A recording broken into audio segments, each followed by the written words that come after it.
These are called Boolean operators, and they affect the type of Boolean process that will take effect. Subtract one subtool from another by placing the subtractive subtool under the additive one. Next, set subtool Boolean mode to subtract. And now merge the subtools together with the Merge Down button. Lastly, Dynamesh the newly merged subtool. Processing time depends on the Dynamesh resolution. In this example, we will set this rocky texture subtool Boolean mode to subtract.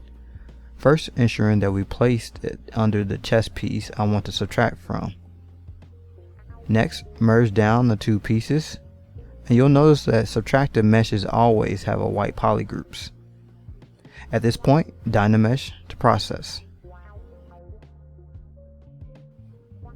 In order to process the Intersect Boolean operation with Dynamesh, you'll need to open your Dynamesh submenu and click the AND button here.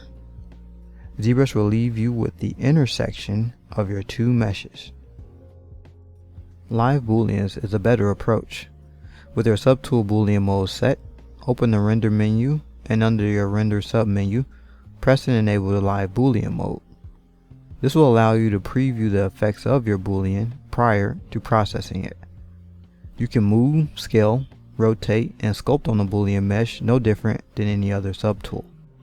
Also, note if you solo mode the subtractive Boolean mesh, you will view it normally.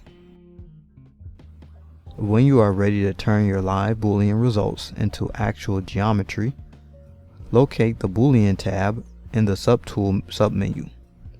Press the Make Boolean Mesh button to combine all visible subtools along with your live Booleans preview into a single Z tool. You will find the new meshes added to your Z tool section. Booleans is a very intuitive and powerful way to sculpt hard surface forms in ZBrush.